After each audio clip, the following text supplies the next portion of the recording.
Today I messed up when I learned the language my girlfriend speaks when she gossips with her friends. Posted by you/good surprise gone bad.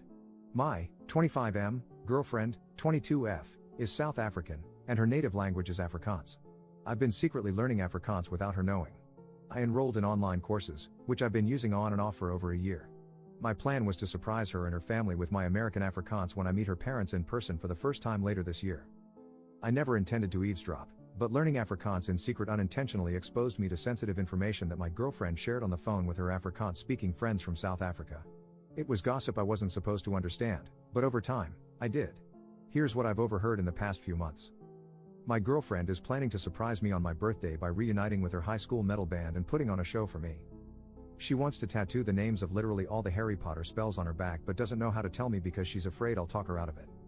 She casually mentioned that one of the unexpected differences between her glasses and contact lenses is that when she's on her knees looking up at me with her glasses on, my willy looks much bigger compared to what it looks like through her contact lenses. This is why she keeps her glasses on during sex. Ouch.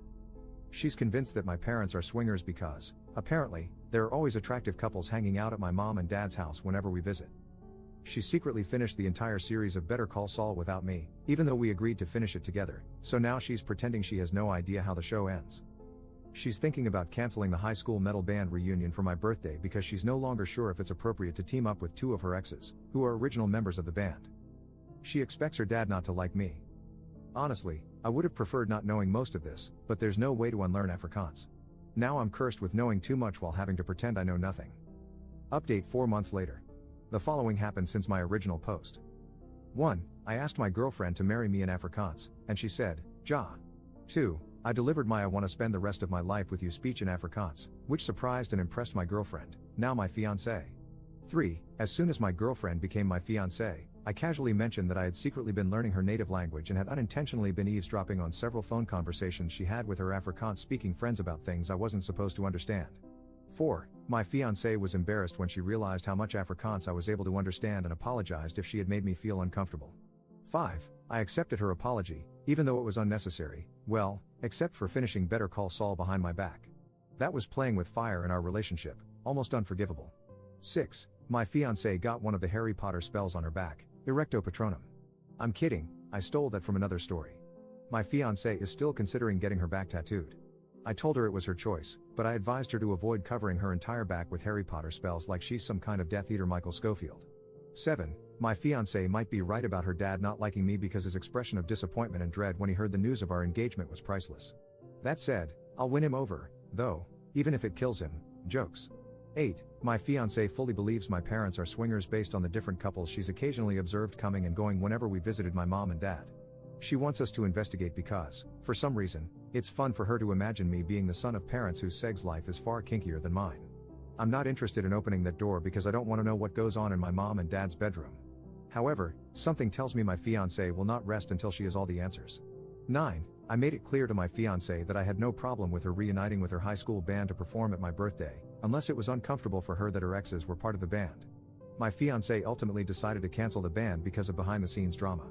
The drummer, who was one of the exes, had apparently gained a lot of weight after high school and lost all confidence to perform in the band.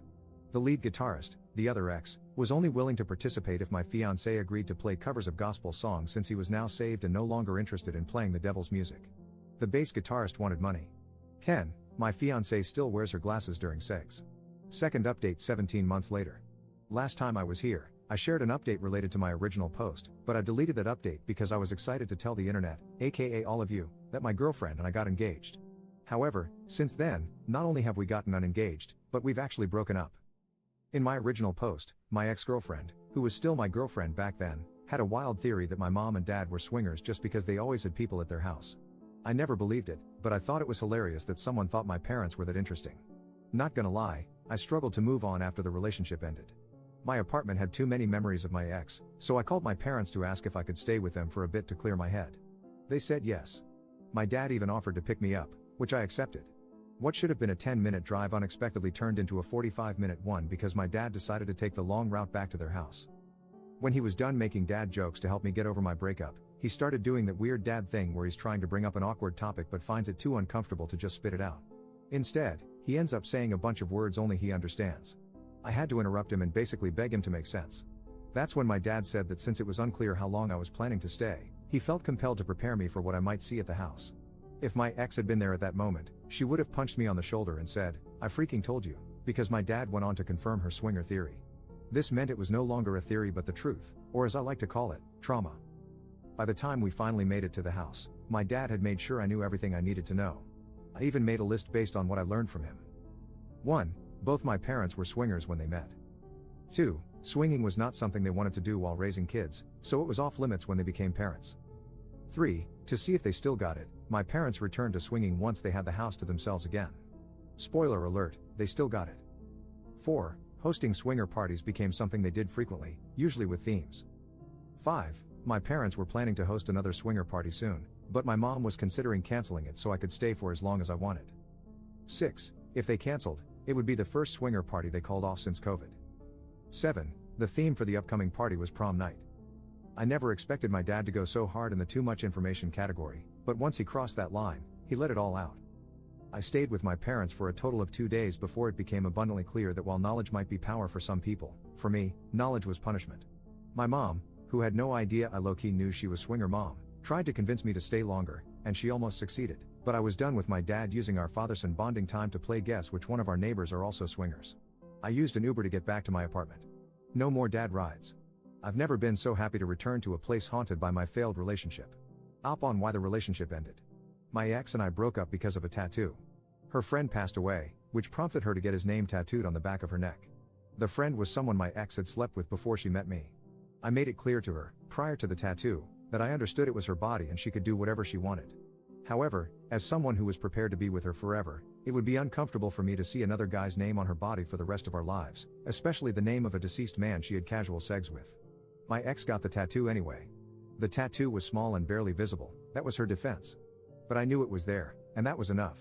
It was also very visible during intimacy, sorry for the TMI. We argued about the tattoo until we eventually said enough hurtful things that could never be unsaid. Clearly, the tattoo was worth losing me because it's still there, and I'm not.